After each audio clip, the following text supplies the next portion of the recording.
din, naging king din siya ng Israel. Diba? So, hindi natin alam na yung batang nag-aalaga lang pala ng tupa, na nag-play lang ng harp, gagamitin pala ni God para mag-lead ng buong country, di ba?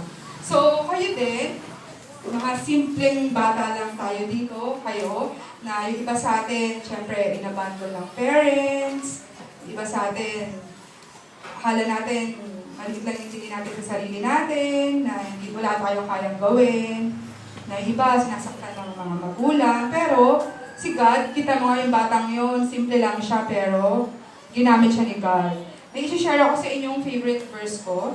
Sino nakakaalam itong verse na to? Jeremiah 29:11. Pakibasa nga.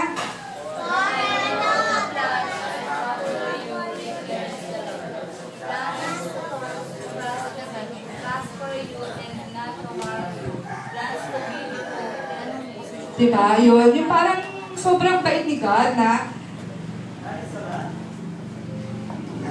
sino yung nakakaalam daw ng Tagalog version nito? Paano kalay?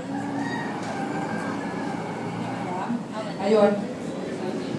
Diba, napakagandang verse ko sa Bible na kung panghahawakan natin, lalaki kayo na magta-trust kay God, lalaki kayong positive yung thinking nyo kasi kahit ano dumating na problems, alam nyo, si God, best yung plans sa inyo.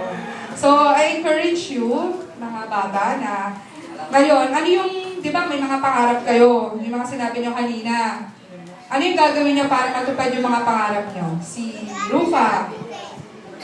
Si Rufa, anong gagawin nyo para matupad yung pagiging sa mga teacher?